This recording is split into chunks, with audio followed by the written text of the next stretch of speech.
आता आपले पुढील मार्गदर्शक आहेत इंडियन स्कूल ऑफ ई बिझनेसचे निलेश हळदे सर. मी त्यांना विनंती करतो त्यांनी कृपया व्यासपीठावर यायचे. निलेश हळदे इंजिनिअरिंग मध्ये पदवी घेतल्यानंतर त्यांनी मॅनेजमेंटमध्ये पोस्ट ग्रॅज्युएशन केलं. त्यांचा capital equipment, home appliances, health care, retail, ITS, electronic transaction या क्षेत्रातील एकूण 17 वर्षाचा अनुभव आहे. काही नव उद्योगामध्ये म्हणजे स्टार्टअप मध्ये काम केल्यानंतर त्यांनी स्वतःचा टेक्नॉलॉजी संबंधित व्यवसाय सुरू केला आणि त्यांनी trans retail ventures private limited ही कंपनी भागीदारी सुरू केली, जी कंपनी सुपर मार्केट क्षेत्रात काम करते. त्यांचा पुढील व्यवसाय म्हणजे कन्झ्युमर ड्युरेबल इंडस्ट्री. याचा उपयोग सर्व व्यावसायिकांना आज होत आहे. त्याबरोबर सध्या Indian school of e business of e commerce क्षेत्रात शिक्षण देणाऱ्या संस्थेमध्ये शिक्षकाची भूमिका देखील बजावत आहेत. त्यांचं मुख्य काम business intelligence, execution planning, strategic mapping हे आहे. मी श्री निलेश हळदे यांना व्यासपीठावर येऊन मार्गदर्शन करण्याची विनंती करतो. पण त्यापूर्वी संतोष इलेक्ट्रॉनिक्स कम्युनिकेशनचे श्री संतोष लचके यांना विनंती करतो की सरांचा मानपत्र देऊन सत्कार करावा.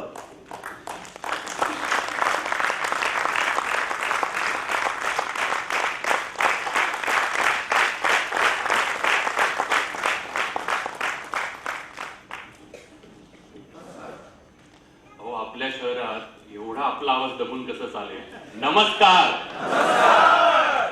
हा मराठी माणसाचा बुलंद आवाज आणि हाच आवाज उद्योग क्षेत्रात असाच बुलंद करण्यासाठी जे बागवे सर आणि अर्थसंख्येत जे काम करत आहेत त्याचे एकदा आपण टाळ्या वाजून कौतुक करू.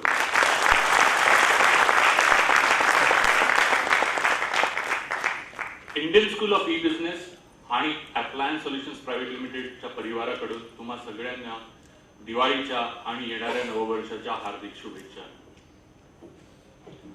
तंत्रज्ञान, बदलते तंत्रज्ञान आणि उद्योग हा माझा आजचा विषय आहे.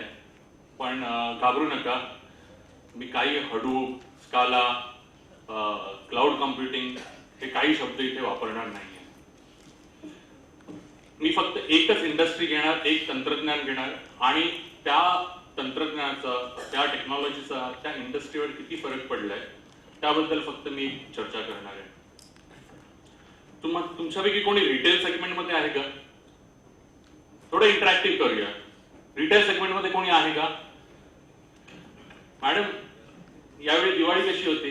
बिझनेस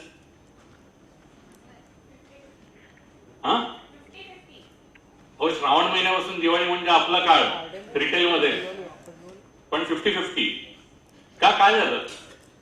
कस्टमर्स आता काही घेत नाहीत का विकत?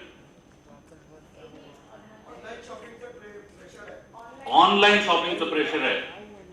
4 दिवसाच्या सेल मध्ये अमेझॉन, फ्लिपकार्ट आणि स्नॅपडील 3 कंपन्या, 4 दिवसाचा सेल, 6,500 करोडचा टर्नओव्हर. आणि मॅडम म्हणतात रिटेल 50-50. काय झालंय नेमकं? कस्टमर्स मायग्रेट झालेत ऑनलाईन वर. कोणी सांगू शकतं का? टेक्नॉलॉजी आहेच, पण स्वस्त. कोण म्हणाल स्वस्त? अर्ध सत्य. अमेझॉन वर ती ऍड बघतो ना, पण 2 करोड काहीतरी प्रॉडक्टची रेंज आहे. मला फक्त 5,000 प्रोडक्ट वर डिस्काउंट दाखवा. त्याच्यामध्ये सगळ्या प्रोडक्ट वर डिस्काउंट नाही. फक्त 23% लोक डिस्काउंट साठी ऑनलाईन वर शॉपिंग करतात. मग दुसरं कारण काय? कन्व्हिनियन्स. कुठेही, घरून, ऑफिस मधून, कितीही वाजता, अगदी मध्यरात्री सुद्धा आपण शॉपिंग करू शकतो. ट्रॅफिकचा प्रॉब्लेम नाही, पार्किंगचा विचार करण्याची गरज नाही, दादरच्या गर्दीत पायी ठेवण्याची गरज नाही. करेक्ट? कन्व्हिनियन्स एक मोठा फॅक्टर झाला. आणि काय आहे? Variety, choice. कुठलीही साईज, कुठलाही कलर, कुठलाही कॉम्बिनेशन, कुठलाही स्पेसिफिकेशन आपल्याला तिथे पाहायला मिळतं आणि आपण ते विकत घेऊ शकतो. करेक्ट? अजून काय आहे factor? Ease of payment. In fact मी एकच कॅटेगरी म्हणेन की सर्व्हिस. ईज ऑफ पेमेंट आहे. EMI सारख्या सर्व्हिसेस ते ऑफर करतात. एका दिवसात आजकाल डिलिव्हरी होते, राईट? आणि नॉर्मली तुम्ही दुकानात गेलात की एकदा विकलेला माल परत घेणार नाही, ती पार्टी असते. आणि ऑनलाईन तुम्ही घ्या, 15 दिवसात परत करा. जर तुम्हाला नाही आवडलं तर no questions will be asked. तुमचे पैसे परत मिळतील किंवा तुम्हाला रिफंड मिळेल, रिप्लेसमेंट मिळेल. करेक्ट. सर्व्हिस मध्ये एक्सलन्स आहे. जर एवढे सगळे कस्टमरचे फायदे आहेत ऑनलाईन शॉपिंग करण्यामध्ये, तर ते ऑफलाईन का बरं शॉपिंग करतील? बरोबर ना? तर कस्टमर शिफ्ट होतात ऑनलाईनवर, आणि ही क्रांती आणली इंटरनेट या एका तंत्रज्ञानाने. जसे कस्टमरचे अनेक फायदे आहेत इंटरनेटवर शॉपिंग करण्यामध्ये, तसेच आपल्या उद्योगांचे पण बरेच फायदे आहेत जर आपण ऑनलाईन आपले स्टोर सेटअप केले तर. पहिली गोष्ट म्हणजे रीच मिळते. कारण टिपिकली आपलं एक लिमिटेड मार्केट असतो दादरमध्ये, किंवा जास्तीत जास्त मुंबई किंवा महाराष्ट्राला आपण कॅटर करतो. पण ऑनलाईन मध्ये बाउंड्रीज नसतात. तुम्ही पूर्ण देश, पूर्ण जगाला कॅटर करू शकता, पूर्ण जग तुमचं मार्केट बनवू शकतं. मला एक छोटंसं एक्झाम्पल द्यायचं इथे. आमचं एक स्टुडंट औरंगाबादला त्याचं छोटंसं कारची म्युझिक सिस्टम असते त्याचं दुकान होतं. Monthly turnover around 5 lakh rupees. आमच्याकडे कोर्स केल्यानंतर त्याने ऑनलाईन सेटअप केलं, सगळ्या मार्केट प्लेसेसवर विकायला लागला, आणि 3 महिन्यात त्याचा टर्नओव्हर 5 लाखावरून 70 लाखावर गेला. का? कारण आधी त्याचं फक्त औरंगाबाद हे एकच मार्केट होतं, आणि आता तो पूर्ण देशभर सप्लाय करतोय. तर तुम्हाला रीच मिळतं. अजून एक एक्झाम्पल देईन. आपल्या एमपीसीचे महेश वाघ इन्फॉर्मॅटिका म्हणून ते क्लासेस चालवतात. अराउंड 2000 स्टुडंट्स आहेत त्यांचे. 42,000 काहीतरी एका सेमिस्टरची फीस ते चार्ज करतात क्लासेसमध्ये. आणि त्यांनी ऑनलाईन आता ते काम करत आहेत ऑनलाईन मध्ये. आणि त्या दिवशी डिस्कशन चालू होतं. ते म्हणाले की सर, जर मी ऑनलाईन केलो तर मी फक्त 365 रुपये चार्ज करू शकतो लोकांना, स्टुडंट्सना, म्हणजे दिवसाचा 1 रुपया. तरी पण माझा बिझनेस 100 टाइम्स होईल. 42,000 रुपये फीस, त्याच्याऐवजी ते म्हणतात मी फक्त 365 रुपये 1 रुपया दिवसाचा चार्ज केला स्टुडंट्सना, तरी माझं बिझनेस 100 टाइम्स होईल. ही पॉवर आहे ऑनलाईन मध्ये. कारण ते पूर्ण देशातल्या इंजिनिअरिंग कॉलेजला कॅटर करू शकतील. तर ऑनलाईन तुम्हाला रीच देतं. दुसरी गोष्ट म्हणजे कॉस्ट रिडक्शन बरीच होते ऑनलाईन मध्ये. जर तुम्ही पर्टिक्युलरली रिटेल क्षेत्रात असाल तर तुम्हाला सगळ्यांना माहिती आहे, real estate prices are unreal. It kills you.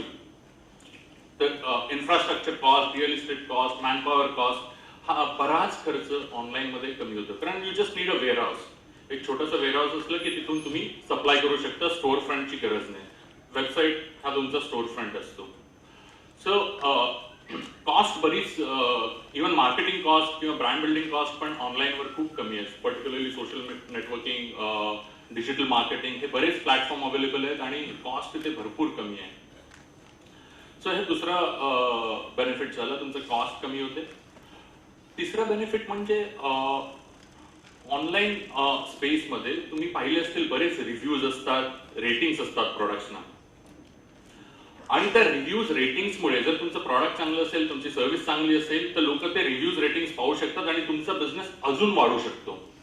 So that is one more advantage. तुम्हाला फीडबॅक मिळत असतात, तुम्ही तुमचे प्रॉडक्ट सर्व्हिसेस अजून इम्प्रूव्ह करू शकता. सो ओव्हरऑल इव्हन बिझनेसेसना किंवा उद्योगांना पण ऑनलाईन जाण्याचा बराच फायदा आहे. आणि एंड ऑफ द डे तुम्ही बघाल तर आज 3 स्क्रीन आपलं लाईफ गव्हर्न करतं. टीव्ही, कम्प्युटर आणि मोबाईल. आपण सिटीजन्स कमी, नेटिझन्स जास्त झालो. मोस्ट ऑफ द टाइम आपण इंटरनेटवर स्पेंड करतो. मला माहित नाही, कदाचित काही लोकांचे संसार पण असतील इंटरनेटवर. लोक हसतात म्हणजे खरं असावं. सो म्हणणं एवढंच आहे की लोक इंटरनेटवर आहेत, तुमचे कस्टमर्स इंटरनेटवर आहेत, तर तुम्हाला पण इंटरनेटवर जाणं खूप जरुरी आहे. जर तुम्ही मागच्या 10-15 वर्षातलं इंडस्ट्रीजचं लँडस्केप बघाल तर त्यावेळी मी काही एक्झाम्पल्स देणार आहे. Photo labs, travel agents, printers, PCOS, greeting cards यांनी कधी विचारच केला नसेल की आमच्या धंद्याला काही थ्रेट आहे. मोबाईल लॉन्च झाला, 32 रुपये एका कॉलचे आहेत, आपला पीसीओचा धंदा कसा बंद होणार?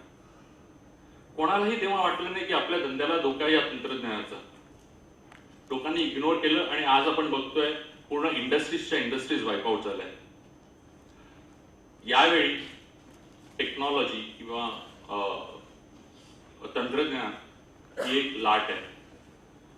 तुमच्याकडे 2 ऑप्शन आहेत. एक, या लाटेवर स्वार व्हा, नाहीतर वाहून जा. थँक्यू.